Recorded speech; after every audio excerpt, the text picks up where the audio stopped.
ಕರ್ಕಾಟಕ ರಾಶಿ ಅಧಿಪತಿ ಬಂದು ಚಂದ್ರಗ್ರಹ.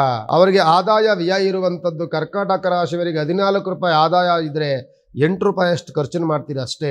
ಬಿಸ್ನೆಸ್ ಮಾಡಲಿಕ್ಕೆ ನಿಮಗೂ ಸಹ ಅನುಕೂಲಕರವಾದಂಥ ವಾತಾವರಣ ಇದೆ. ಆದರೆ ದ್ವಾದಶದಲ್ಲಿ 12ನೇ ಮನೆಯಲ್ಲಿ ಗುರು ಬರ್ತಾರೆ. ಗುರು ಬಂದಾಗ ಸ್ವಲ್ಪ ಕೆಲಸಗಳಲ್ಲಿ ಅಡೆತಡೆಗಳನ್ನು ತಂದುಕೊಡ್ತಾರೆ. ವ್ಯವಹಾರದಲ್ಲಿ ಸ್ವಲ್ಪ ಆಗಾಗಲೇ ತೊಂದರೆಗಳನ್ನು ಅಡೆತಡೆಗಳನ್ನು ಆವಾಗಲೇ ನೋಡ್ತಾ ಇರ್ತಾರೆ. ವಿವಾಹ ಮತ್ತು ಶುಭ ಕಾರ್ಯಗಳನ್ನು ಮಾಡಿಕೊಡುವಂತಹ ಯೋಗದಿಂದಲೂ ಕೂಡಿರುತ್ತೆ. ಜೊತೆಯಲ್ಲಿ ನಿಮಗೆ ಅತಿಯಾದಂಥ ಶತ್ರು ಕಾಟಗಳನ್ನು ತಂದುಕೊಡುತ್ತೆ.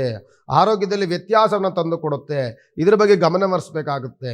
ಎಷ್ಟು ಲಾಭ ತಂದುಕೊಡುತ್ತೆ ಅಷ್ಟು ನಷ್ಟವನ್ನು ತಂದುಕೊಡೋದಕ್ಕೆ ಪ್ರಯತ್ನವನ್ನು ಮಾಡುತ್ತೆ. ಯಾಕೆ ಅಂತ ಅಂದರೆ ನಿಮಗೆ ಆಲ್ಮೋಸ್ಟು ಸ್ವಲ್ಪ ಶನಿಯ ದೃಷ್ಟಿಯೂ ಬೀಳುತ್ತೆ. ಜೊತೆಯಲ್ಲಿ ಗುರುವಿನ ದೃಷ್ಟಿಯೂ ಅಷ್ಟು ಚೆನ್ನಾಗಿರೋದಿಲ್ಲ.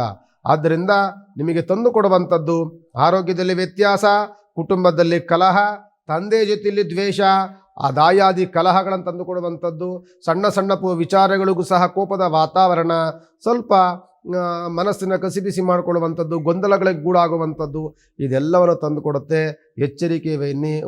ಎಚ್ಚರಿಕೆಯನ್ನು ವಹಿಸಿ ಕರ್ಕಾಟಕ ರಾಶಿಯವರು. ನೀವು ವ್ಯವಹಾರದಲ್ಲಿರಬೇಕು. ಈ ವ್ಯವಹಾರವನ್ನು ತೆಗೆದುಕೊಂಡು ಮನೆಗೆ ಹೋಗ್ತೀರಿ. ಈ ವ್ಯವಹಾರವನ್ನು ಮನೆಯಲ್ಲಿ ಕೆದಕ್ತೀರಿ. ಮನೆಯಲ್ಲಿ ಇಲ್ಲಿ ಸಲದ ಗೊಂದಲಗಳನ್ನು ಮಾಡ್ಕೊಳ್ತೀರಿ. ಮನೆಯಲ್ಲಿ ಬಂದಾಗ ಮನೆ ವ್ಯವಹಾರಗಳಿಗೆ ಗಮನವನ್ನು ಹರಿಸಬೇಕು.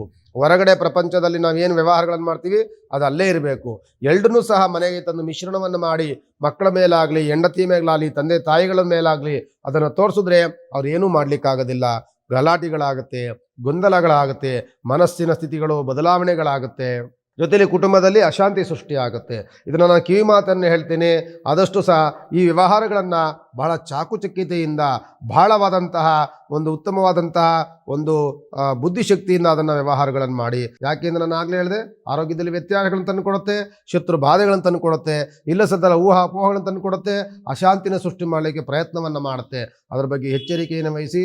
ರಾಶಿ ಅಧಿಪತಿ ಆದಂಥವ್ರು ನಿಮಗೆ ಚಂದ್ರಗ್ರಹ ಆಗಿರ್ತಾರೆ. ನೀವು ಮಾಡಬೇಕಾಗಿರುವಂಥದ್ದು ಪ್ರತಿ ಸೋಮವಾರ ಶಿವನ ದೇವಸ್ಥಾನಕ್ಕೆ ಹೋಗಿ ಶಿವನಿಗೆ ಉಪಾಸನೆಯನ್ನು ಮಾಡಿ ಮನೆದೇವರನ್ನ ಪ್ರಾರ್ಥನೆ ಮಾಡ್ಕೊಳ್ಳಿ. ತಂದೆ ತಾಯಿಗೆ ಗೌರವವನ್ನು ಕೊಡಿ. ನಿಮಗೆ ಅದರ ಅಭ್ಯಾಸಗಳಿದ್ದರೆ ತಂದೆ ತಾಯಿಗಳ ನಮನವನ್ನು ಮಾಡಿ. ನಿಮಗೆ ಬಹಳವಾದಂಥ ಅನುಕೂಲಗಳನ್ನು ಅವರ ಅನುಗ್ರಹ ಸಿಗುತ್ತೆ. ನಿಮಗೆ ಹೆಂಗೆ ದೇವರ ಅನುಗ್ರಹ ಬೇಕು, ತಂದೆ ತಾಯಿ ಆಶೀರ್ವಾದವನ್ನು ಸಹ ನಿಮಗೆ ಅತ್ಯಂತ ಅಮೂಲ್ಯವಾಗಿ ಬೇಕು. ತಂದೆ ತಾಯಿಯನ್ನು ಸ್ಮರಣೆಯನ್ನು ಮಾಡಿ. ತಂದೆ ತಾಯಿಗಳ ಜೊತೆ ಟೈಮು ಸ್ವಲ್ಪ ಬ್ಯಾಡಿದ್ದಾಗ, ಸ್ವಲ್ಪ ಟೈಮ್ ಚೆನ್ನಾಗಿಲ್ಲ ಅಂದಾಗ ತಂದೆ ತಾಯಿಯ ಜೊತೆಯಲ್ಲಿ ಸೌಹಾರ್ದತೆ ನಡ್ಕೊಂಡು ನಿಮ್ಮ ಎಷ್ಟೇ ಕೋಪ ತಾಪಗಳಿದ್ರೂ ಅವರಿಗೆ ಮುಂದೆ ತೋರಿಸ್ಕೊಳ್ಳೋಕ್ಕೆ ಹೋಗಬೇಡಿ ಅಂತ ಈ ಸಂದರ್ಭದಲ್ಲಿ ಹೇಳ್ತೇನೆ.